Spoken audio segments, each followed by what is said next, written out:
విశాఖ జిల్లా భీమిలి నియోజకవర్గం మధురవాడ వాంబే కాలనీ శుక్రవారంలో 7వ వార్డ్ వైఎస్ఆర్ పార్టీ నాయకులు ఆధ్వర్యంలో నూతన పెన్షన్ పంపిణీ కార్యక్రమం ఘనంగా నిర్వహించారు. కార్యక్రమానికి ముఖ్య అతిథిగా విచ్చేసిన అవంతి శ్రీనివాసరావుకి జై జగన్ జై అవంతి నినాదాలతో అడుగడుగునా మధురవాడ వాంబే కాలనీ ప్రజలు, నాయకులు, అభిమానులు సాదర స్వాగతం పలికారు. అనంతరం నూతన పెన్షన్ 3,000 రూపాయల పథకాన్ని ప్రారంభించి లబ్ధిదారులకు ఆయన చేతుల మీదుగా అందించారు.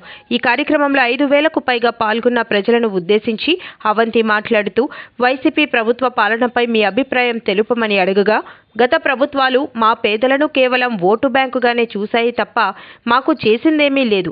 నేటి వైసీపీ పాలనలో మేమంతా సంతోషంగా ఉన్నామని కార్యక్రమానికి విచ్చేసిన ప్రజలు తెలుపుతూ సంతోషంతో హర్షం వ్యక్తం చేశారు. ఈ కార్యక్రమంలో ప్రభుత్వ అధికారులు, జోనల్ కమిషనర్ కనక మహాలక్ష్మి, 7వ వార్డ్ వైఎస్ఆర్ పార్టీ అధ్యక్షులు పోతిన శ్రీనివాసరావు, 5వ వార్డు అధ్యక్షులు పోతిన హనుమంతరావు, పిల్లా సూరిబాబు, అల్లాడ లింగేశ్వరరావు, చేకూరి రజని, వరలక్ష్మి, రోసిరెడ్డి, అప్పన్న, జగ్గుపల్లి నరేష్, బంగారు ప్రకాష్, సచివాలయం సిబ్బంది, వాలంటీర్లు, సచివాలయం కన్వీనర్లు, గృహ సారథులు, కార్యకర్తలు పాల్గొన్నారు. ఎవరైనా చనిపోతే కానీ పక్క వాళ్ళకి పెన్షన్ వచ్చింది కదా. ఎప్పుడు వినిపిస్తుందా? మైక్ వినిపిస్తుందమ్మా? ఆడు ఫోన్ మాట్లాడుతున్నాడు. ఫోన్ ఆఫ్ చేయ, ఒక 5 నిమిషాలు ఆఫ్ చేయి. ఒక 5 నిమిషాలు ఆలోచించి, ముచ్చట ఆలోచించి. ఈ పెన్షన్ స్టోరీ అంటే తెలియాలి కదా మీకు. గతంలో ఎంత 200 రూపాయలు ఉండేది పెన్షన్. ఎవరికైనా కొత్త పెన్షన్ ఇవ్వాలంటే ఎవరైనా చనిపోతే కానీ గ్రామంలో కానీ వార్డులో కానీ కొత్త పెన్షన్ వచ్చింది. తర్వాత 1000 రూపాయలు అయింది. జగన్ గారు ముఖ్యమంత్రి అయితే 2,000 చేస్తానని చెప్పారు. ఈయన 2,000 చేస్తానంటే చంద్రబాబు ఎలక్షన్ ముందు 2 నెలల ముందు ఫిబ్రవరి ఎలక్షన్ నోటిఫికేషన్ వస్తే డిసెంబర్లో 2,000 చేశాడు. మరి జగన్ గారు ఊరుకుంటాడా? ఈయన 3,000 చేస్తానని చెప్పి ప్రతి సంవత్సరం కూడా 250 రూపాయలు పెంచుకుని ఇవాళ ఈ నెల నుంచి మీ అందరికి కూడా 3,000 రూపాయల పెన్షన్ అందరికి కూడా జరుగుతుంది. జగనన్న 3,000 పెన్షన్ కార్యక్రమానికి ఇక్కడికి చేసిన పెద్దలందరికీ, సభాధ్యక్షులు పోతుల శ్రీనివాసరావు గారికి, అలాగే ఇక్కడికి చేసిన ముఖ్య అతిథి ముక్కంశెట్టి మహేష్ గారికి, మాజీ కార్పొరేటర్ హనుమంతరావు గారికి, వేదిక అలంకరించిన పెద్ద నమస్కారాలు. అలాగే ఈ కార్యక్రమానికి ముఖ్య అతిథిగా విచ్చేస్తున్న మన భీమిలి శాసనసభ్యులు ముక్కంశెట్టి శ్రీనివాసరావు గారికి, ఇక్కడికి విచ్చేసిన అవ్వతాతలు, అక్క చెల్లెలు అందరూ కూడా నమస్కారాలు తెలియజేసుకుంటున్నాం. మనకి రెడ్డి గారు ముఖ్యమంత్రి అయిన తర్వాత ఏ పథకాలు మనకి ఇచ్చారు, అంతకుముందు ఏ పథకాలు ఇచ్చారు ఒకసారి మనం అందరూ కూడా బేరీజ్ వేసుకోవాల్సిందిగా కోరుతున్నాం. ఎందుకంటే గత ప్రభుత్వంలో వాళ్ళు ఎలక్షన్ లో ఏవైతే మేనిఫెస్టోలో పెట్టారో అవన్నీ కూడా అమలు జరపకుండా వదిలేశారు. జగన్మోహన్ రెడ్డి గారు నవరత్నాలు అనే పథకాలు పెట్టి నవరత్నాలు అమలు పరుస్తూ, అవి కాకుండా ఏదైతే మనకి చెప్పకుండా కొన్ని పథకాలన్నీ ఏర్పాటు చేశారు. ఈ రోజు ఇక్కడికి వచ్చిన పెద్దలందరికీ తెలుసు, గతంలో 1000 రూపాయలు పెన్షన్ ఉండేది. లాస్ట్ లో చంద్రబాబు నాయుడు గారు దాన్ని 1 నెల పెంచారు. ఆ తర్వాత జగన్మోహన్ రెడ్డి గారు వచ్చి ప్రతి సంవత్సరం 250 రూపాయలు పెంచుతూ ఈ రోజు 3,000 రూపాయలు పెంచడం ఈ రోజు మీకు ఇక్కడ ఇవ్వడానికి ముత్తంశెట్టి శ్రీనివాసరావు గారు ఇక్కడికి వస్తున్నారు. అంటే మీరు అర్థం చేసుకోండి, మనకి పనిచేసే నాయకులు ఎవరు, మనల్ని మోసం చేసే నాయకులు ఎవరు, ఇది అర్థం చేసుకొని మీరందరూ కూడా రేపు రానున్న రోజుల్లో ముత్తంశెట్టి శ్రీనివాసరావు గారిని మన భీమిలి నియోజకవర్గంలో, అలాగే రాష్ట్రంలో జగన్మోహన్ రెడ్డి గారిని అందరూ కూడా గుర్తుపెట్టుకోవాలని కోరుతున్నాం. ఎందుకంటే ఆయన ముఖ్యమంత్రి అయిన తర్వాత ముఖ్యంగా వైద్యం, విద్యకి ఎక్కువ ప్రాధాన్యత ఇచ్చారు. మన మధురవాడ ప్రాంతానికి వస్తే గతంలో ఒక పిహెచ్సి ఉండేది, అందులో 1 డాక్టర్ 2 నర్సులు ఉండేవారు. ఈ రోజు అలా కాదు, మధురవాడ ప్రాంతానికి 6 పిహెచ్సీలు, యూపీహెచ్సీలు వచ్చాయి. ఎక్కడ ఎవరికి ఏ ఇబ్బంది వచ్చినా సరే అక్కడ వెళ్ళి మీరు చూపించుకోవచ్చు. మీరు మన దూరం వెళ్ళవలసిన లేదు. ఇంతకుముందు కేజీహెచ్కో లేకపోతే ప్రైవేట్ హాస్పిటల్కి వెళ్ళేవారు. అలా కాకుండా మన ఊరి దగ్గరికే యూపీహెచ్సీ ఏర్పాటు చేసి అక్కడ ప్రముఖ వైద్యులను ఏర్పాటు చేసి, సిబ్బందిని ఏర్పాటు చేసి, మీకు ఏవైతే కష్ట నష్టాలు, రోగాలు ఏమైనా ఉన్నా సరే అవి నయం చేసుకోవడానికి ఏర్పాటు చేశారు. అదేవిధంగా విద్య వరకు వస్తే మనకి ఏ రోజు కూడా ఏ ముఖ్యమంత్రి స్వాతంత్రం వచ్చిన తర్వాత ఎంతవరకు ఏ ముఖ్యమంత్రి కూడా మనకి విద్య కోసం ఇంతగా పాటుపడలేదు. ఎందుకంటే నాడు నేడు అనే కార్యక్రమం పెట్టి ప్రైవేట్ పాఠశాల కంటే ధీటుగా మన ప్రభుత్వ పాఠశాలలు ఏర్పాటు చేశారు. అలాగే ఉపాధ్యాయుల్ని మంచి క్వాలిఫైడ్ ఉపాధ్యాయులను ఏర్పాటు చేసి మంచి ఉత్తీర్ణత సాధించడానికి అనేక విధాలుగా మనకి జగన్మోహన్ రెడ్డి గారు ఏర్పాటు చేశారు. అలాగే కాపునాడు చలో విజయవాడ స్థలం హోటల్ ఐలాపురం గాంధీనగర్ 7/1/2024 తేదీ ఆదివారం. కాపులు రాజ్యాధికారం భవిష్యత్ కార్యాచరణపై రౌండ్ టేబుల్ సమావేశం జరుగును. కాపు సంఘాల నాయకులు, వివిధ రాజకీయ పార్టీల నాయకులు, ప్రజాప్రతినిధులు హాజరగుదురు. పై కార్యక్రమాన్ని డాక్టర్ తాడివాక రమేష్ నాయుడు కాపునాడు అధ్యక్షులు నిర్వహించనున్నారు. ఈ కార్యక్రమంలో కాపునాడు నాయకులు ప్రొఫెసర్ ఎస్ సూరపడు, తలారి సురేష్, లగిశెట్టి తారకరాం, సిరిసాల శోభారాణి, లగిశెట్టి భాస్కర్రావు, మద్దింశెట్టి సురేష్, కోన రమణ తదితరుల ఆధ్వర్యంలో నిర్వహించెదరు. వాళ్ళకి దయ కలగట్లేదు. ఈరోజు రాష్ట్రంలో కాపులు రాజ్యాధికారం కోసం చూస్తున్నారు. ఈ పార్టీలు రాజ్యాధికారం ఇవ్వకపోగా రాయితీలు కూడా ఇవ్వడానికి ముందుకు రావట్లేదు.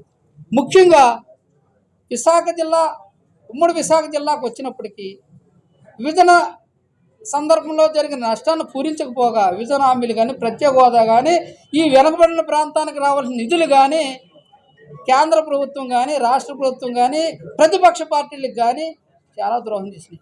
ఈ రాష్ట్రంలో ముఖ్యంగా విశాఖ స్టీల్ ప్లాంట్ను కూడా తరలించుకోవాలని ఈ బడుగు బలహీన వర్గాల యొక్క రిజర్వేషన్ కొట్టేయాలని చూస్తున్నారు, వాళ్ళ ఉపాధి కొట్టేయాలని చూస్తున్నారు. ముఖ్యంగా ఇది ఎన్నికల టైం కాబట్టి రాజ్యాధికారం కావాలి, మాకు సీట్లు కావాలి, మా కులస్తుడు, మా బంధువు, మా స్నేహితుడు, మా కులం వ్యక్తి ఎమ్మెల్యేనో ఎంపీనో అవుతే మాకు ఎంతో కొంత రాజ్యాధికారంలో భాగస్వామ్యం కలుగుతుంది అనేది మా అభిప్రాయం. అదేవిధంగా డాక్టర్ బిఆర్ అంబేద్కర్ చెప్పినట్టు కాపులకు రాజ్యాధికారం వస్తే కాపుల నుండి బీసీలు, ఎస్సీలు ఈజీగా రాజ్యాధికారం లాక్కోవడానికి అవకాశం ఉంటుంది. ఈ రెండు వర్గాల నుంచి రాజ్యాధికారం లాక్కోవడానికి బీసీలు, ఎస్సీలు కాపులతో కలవాల్సిన అవసరం ఉంది. అంబేద్కర్ ఎప్పుడో 40 సంవత్సరాల క్రితమే చెప్పాడు. కాన్షీరామ్ గారు ప్రయత్నం చేశారు. ఈ కుట్రపూరిత రాజకీయాల వల్ల మేము ఆ దిశగా రాలేకపోతున్నాం. చిరంజీవి గారు ప్రజారాజ్యం పెట్టినప్పుడు అన్ని వర్గాల ప్రజలు కూడా ముందుకు రావడం జరిగింది. అప్పుడు కూడా కొంతమంది కోవట్లు కాపు కులం మీద విషం కక్కి రాజ్యాధికారం దూరం చేశారు. ఈరోజు కాపులు రాజ్యాధికారం వస్తుందంటే మా సామాజిక వర్గం, మెజార్టీ సామాజిక వర్గం రాజ్యాధికారం చూస్తుంటే ఎన్ని సీట్లు ఇస్తారో తెలీదు, రాజ్యాధికారంలో భాగస్వామ్యం ఎంత ఇస్తారో తెలీదు, పవర్ షేరింగ్ ఇస్తారో తెలీదు. వందలాది చైర్మన్లు ఉన్నాయి, వేలాది డైరెక్టర్లు ఉన్నాయి. ఎవరికి ఇస్తున్నారు, ఏమి ఇస్తున్నారు? నిజంగా పొత్తు కుదిరితే వాళ్ళిద్దరూ కలుపుకుని పవర్ షేరింగ్ ఇస్తాం, మీకు ఇన్ని కార్పొరేషన్లు ఇస్తాం, ఇన్ని 100 డైరెక్టర్లు ఇస్తాం, మీకు ఇంతమంది ఎంపీలు ఇస్తాం, ఇన్ని ఎమ్మెల్యే ఇస్తాం అని చెప్పారు. కానీ 20, 10, 10 ఇస్తే రాజ్యాధికారం రాదు. ఇచ్చిన 20లో గెలిచేది ఎంత? ఎప్పుడు రాజ్యాధికారం? అందుకే కాపులు ఈ నెలాఖరు వరకు ఈ ప్రభుత్వాలు, ఈ పార్టీల యొక్క కుయుక్తుల్ని, వాళ్ళ యొక్క వ్యూహాలను పసిగట్టి త్వరలో ఒక బలమైన ఫ్రంట్ ఏర్పడుతుంది.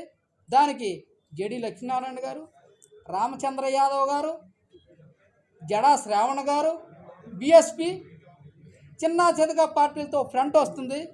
దిమ్మ తిరిగిపోతుంది అనేది ఈ సందర్భంగా ఈ రాజకీయ పార్టీలకు హెచ్చరిక చేయడం జరుగుతుంది. అధికారం కావాలని మేము బహుజన సమాజ్ పార్టీలో చేరి మాయావతి గారిని, పవన్ కళ్యాణ్ గారిని కలపడం జరిగింది.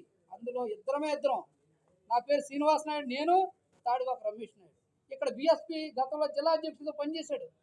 నన్ను కౌలించేసిన, అన్న నువ్వు చిన్నోడు పోయినా నువ్వు ఎంత పని చేస్తావు అనుకోలేదు అని అతను రాజు గారు ఇప్పుడు ఛానల్లో ఉన్నారు చెప్పడం జరిగింది. అలాగా మేము రాజ్యాధికారం కావాలన్నాం. చిరంజీవి గారు రాజకీయాలు వచ్చినప్పుడు ప్రొఫెసర్ సూరప్పటి గారి ఆధ్వర్యంలో ఈ 3 జిల్లాల్లో బలమైన ఉద్యమం వందలాది వాహనాలతో చేస్తే మేము కుర్రోళ్ళగా ఈయన వెనకాల పరిగెట్టాం. ఆయనకి ఎంపీ సీటు కాదు కదా, ఎమ్మెల్యే సీటు కాదు కదా.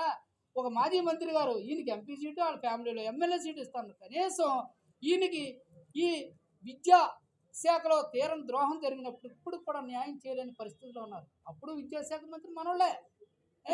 కాబట్టి కాపులకి రాజ్యాధికారం వచ్చినప్పుడు ముఖ్యంగా వీళ్ళు ఏమంటారంటే వీళ్ళ సీట్లు రాలేనప్పుడు కాపులకు అన్యాయం జరిగిపోయింది, కాపులు గొంతు నొక్కేశారంటారు. వీళ్ళ రాజ్యాధికారం రాగానే కాపు కుల సంక్షేమం కోసం కానీ అభివృద్ధి కోసం కానీ కాపులకు జరుగుతున్న అన్యాయాల గురించి కానీ మాట్లాడరు. ఇప్పుడు నేడు ఎస్ఎఫ్ఎస్ స్కూల్లోని గోల్డెన్ జూబ్లీ సెలబ్రేషన్స్ వైభవంగా అరేబియన్ ఒడిస్సీ సాంస్కృతిక ఉత్సవం. నగరంలో Seethammadhara SFS school golden jubilee celebration అత్యంత ఘనంగా శనివారం సాయంత్రం స్కూల్ మైదానంలో నిర్వహిస్తున్నట్లుగా school principal reverend father P Manoj Kumar పేర్కొన్నారు. ఈ మేరకు శుక్రవారం ఉదయం ఇక్కడ ఏర్పాటు చేసిన విలేకరుల సమావేశంలో పాల్గొని ఆయన మాట్లాడారు. ఈ ఉత్సవాల సందర్భంగా అరేబియన్ ఒడిస్సీ పేరిట అత్యంత వైభవంగా సాంస్కృతిక ప్రదర్శనలు ఏర్పాట్లు చేసినట్లుగా మనోజ్ తెలియజేశారు. జాతీయ అంతర్జాతీయ గుర్తింపు పొందిన స్కూల్ ఆఫ్ థియేటర్స్ ఆర్ట్స్ కు చెందిన కొరియోగ్రాఫర్ల బృందం సృజనాత్మక కళ ప్రదర్శనలను అన్ని వర్గాల వారు ఆకట్టుకునే రీతిలోని తీర్చిదిద్దారని చెప్పారు. దేశవ్యాప్తంగా అత్యంత ఉన్నత స్థానాల్లో ఉన్న ఎస్ఎఫ్ఎస్ స్కూల్లోని పూర్వ విద్యార్థులు, ఎంఎస్ఎఫ్ఎన్ సారథులు, నగర ప్రముఖులు ఈ ఉత్సవాలకు హాజరవుతున్నారని చెప్పారు.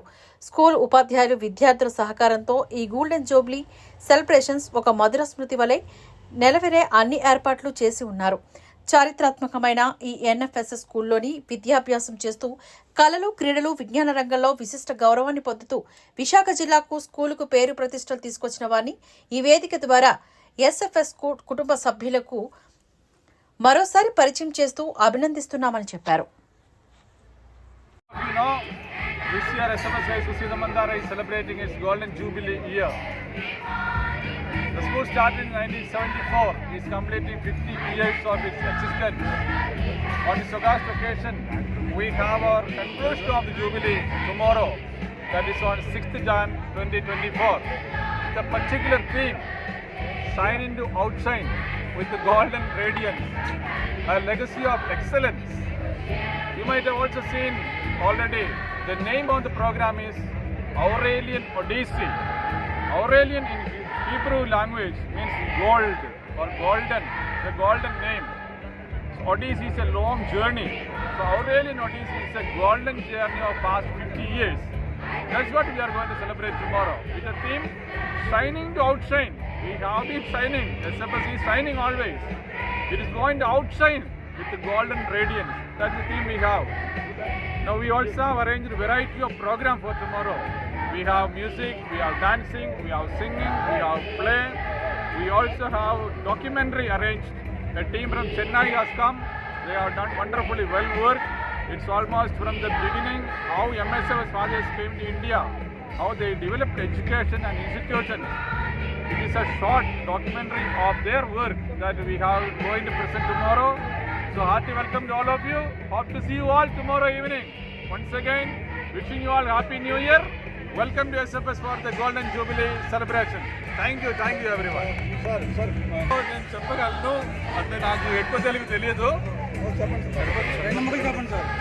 ఎస్ఎఫ్ఎస్ హై స్కూల్ స్టార్ట్ చేసిన ఇయర్ 1974లో స్టార్ట్ చేసి ఇప్పుడు 50 సంవత్సరాలు అయిపోతుంది. ఈ 50 సంవత్సరాలు అయిపోయినప్పుడు మనం గోల్డెన్ జూబిలీ సెలబ్రేట్ చేసుకుంటున్నాం.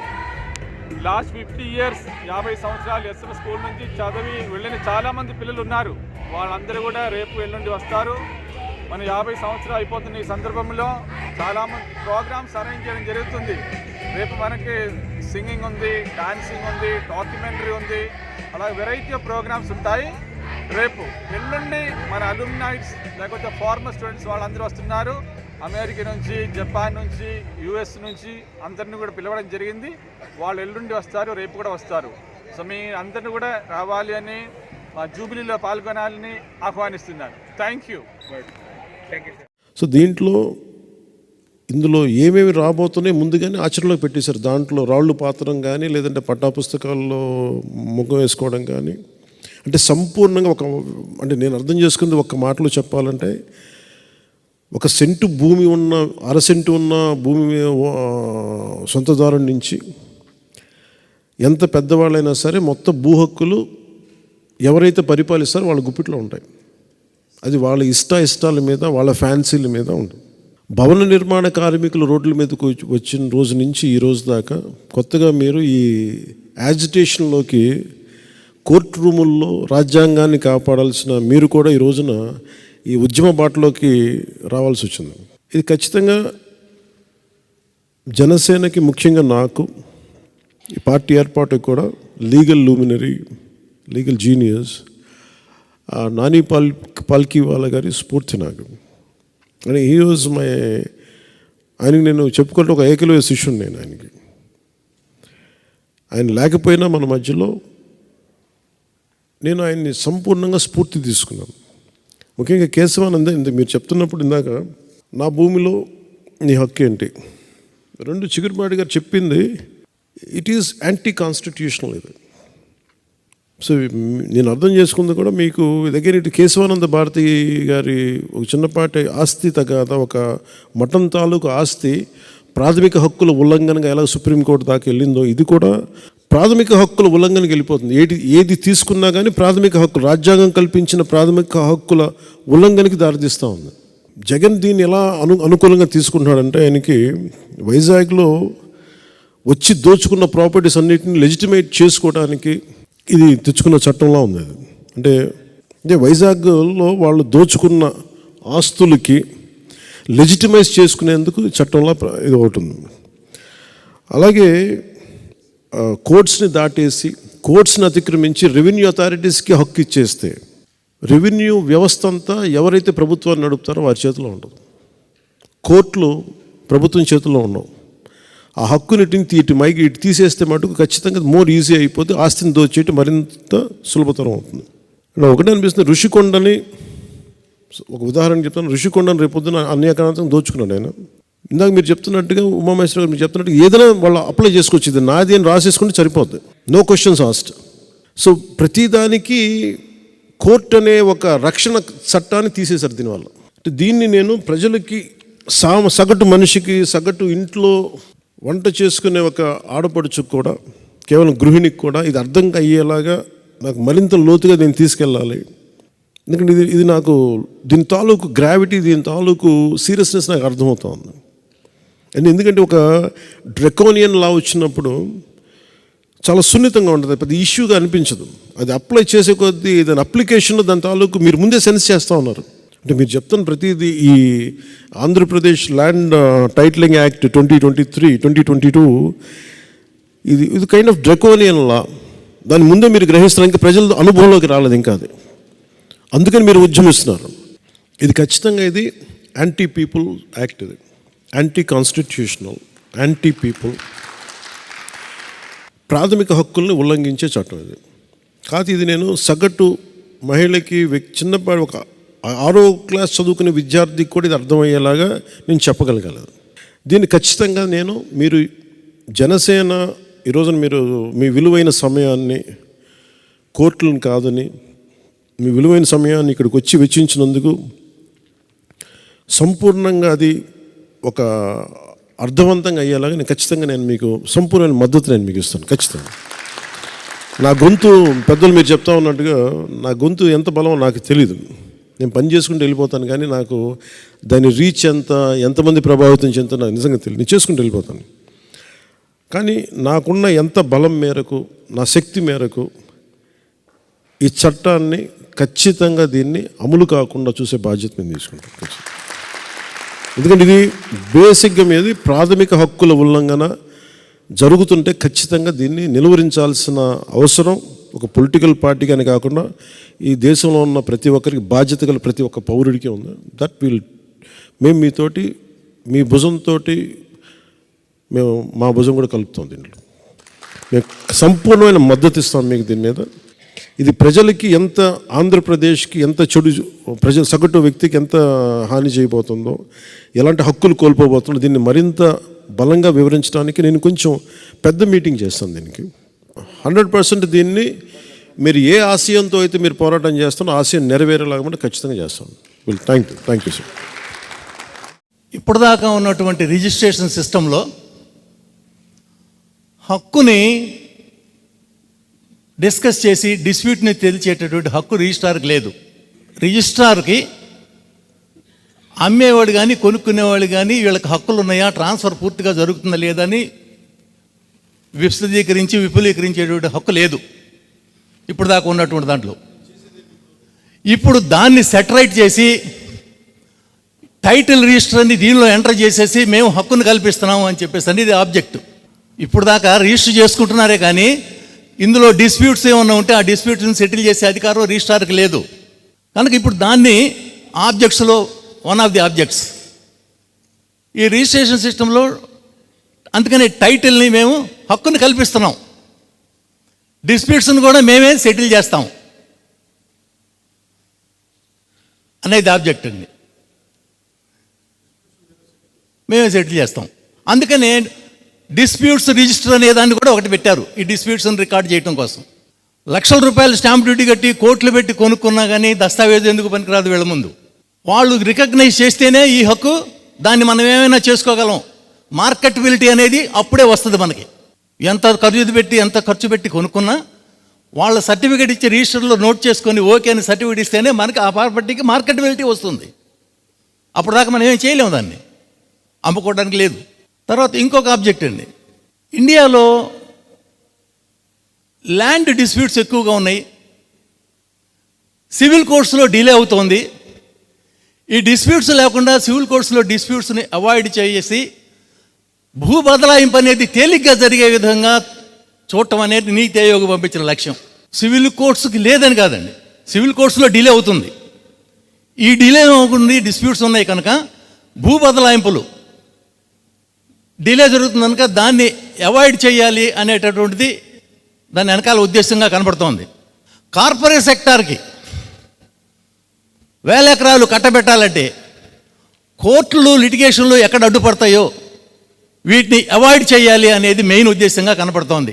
రెండోది, ఇక్కడ ఇందాక ఇన్సిడెంటల్గా టచ్ చేసాం, గవర్నమెంట్ భూమి వాక్ ప్రాపర్టీ అన్నారండి. వాక్ ప్రాపర్టీని ఇంత కూడా అంటుకోవడానికి లేదు, వాక్ ట్రిబ్యునల్స్ ఉన్నాయి. సివిల్ కోర్టులో ఎటు వేసుకోవడానికి లేదు వాక్ ప్రాపర్టీని గురించి, వాక్ ట్రిబ్యునల్స్లోనే వేసుకోవాలి, సివిల్ కోర్ట్స్కి లేవు. వాక్ ప్రాపర్టీని ఎవరు టచ్ చేయరు కూడా, ప్రభుత్వాలకు కూడా చులకనగా కనపడేది ఏంటంటే ప్రభుత్వ భూములు, పోరంబోక్ ల్యాండ్స్ 1000 ఎకరాలు ఉన్నాయి ప్రతి దేశంలో, ప్రతి రాష్ట్రం కింద.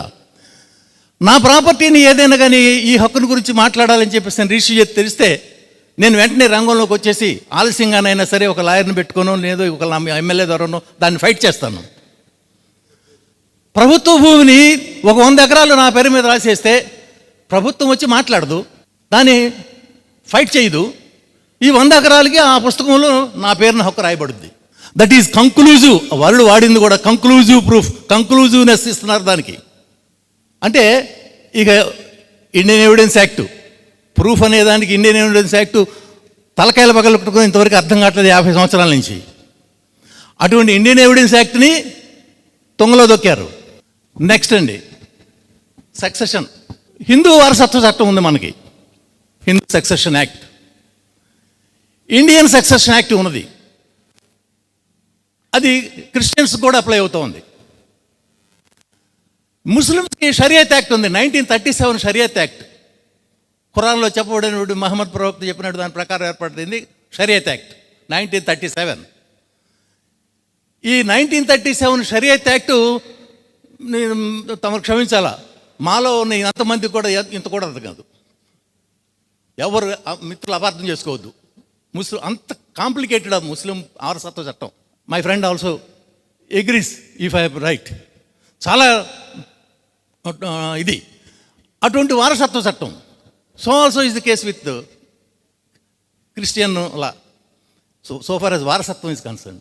హిందువులా కూడా అలాగే ఉంది వారసత్వంలో. కానీ వీటన్నిటిని కూడా ఇగ్నోర్ చేస్తూ వారసత్వాన్ని వారు నిర్ణయిస్తారట ఈ చట్టంలో. వారు నీవు వారసులు అంటే నువ్వు, నేను వారసులు ఉంటానంటే ఈయన వారసులు అంటే ఈయనే. ఈ వారసత్వాన్ని వాళ్ళే నిర్ణయిస్తారు ఈ చట్టం కింద. ఇది ఎటువంటి ప్రమాదాలకు దారితీస్తుంది అనేది ప్రజలకి చెప్పాల్సినటువంటి బాధ్యత మీ బోటి నాయకుల మీదే ఉన్నది. చట్టం అనేది వ్యక్తులకు అప్లై అవుతుందండి, వ్యక్తి రిలీజియన్ని బట్టి చట్టం అప్లై అవుతుంది. ముస్లింకి షరియత్ యాక్టు, దీని ప్రకారం అసలు ఏది లేదు, ఎవరికైనా ఒకటే. దానిలో అసలు దానికి డిస్టింగ్విష్ చేయలేదు. వారసత్వాన్ని మేమే నిర్ణయిస్తాం, సక్సెషన్ని మేమే నిర్ణయిస్తాం. వారు చెప్పిందే ఫైనల్. మీరు ఏదైనా కనుక ఒకటి ఉద్యమంలో ఒక ఆస్పెక్ట్ని తలపెట్టి మైకు పట్టుకొని మాట్లాడటం మొదలు పెడితే అది సక్సెస్గా జరుగుతుంది అనేది మా వాళ్ళందరి నమ్మకం, నా నమ్మకం కూడా. కనుక మీరు కూడా సహృదయంతో ఈ ఆస్పెక్ట్ని కూడా మీరు గట్టిగా మీ హృదయంలోకి తీసుకొని దీన్ని కూడా మీరు ప్రజల్లోకి, మీరు ఒక మాట చెప్తే ప్రజల్లోకి ప్రతిధ్వనిస్తుంది ప్రజల్లో. మాకు ఆ నమ్మకం ఉంది, జరుగుతున్నది, చూస్తున్నాం కూడా. కనుక మీ వాయిస్ ద్వారా ఈ చట్టాన్ని రద్దయ్యేంత వరకు కూడా మీరు కూడా మాతో పాటు కలిసి మరి పోరాడతారని చెప్పేసి మేము కోరుకుంటూ సెలవు తీసుకుంటున్నాను.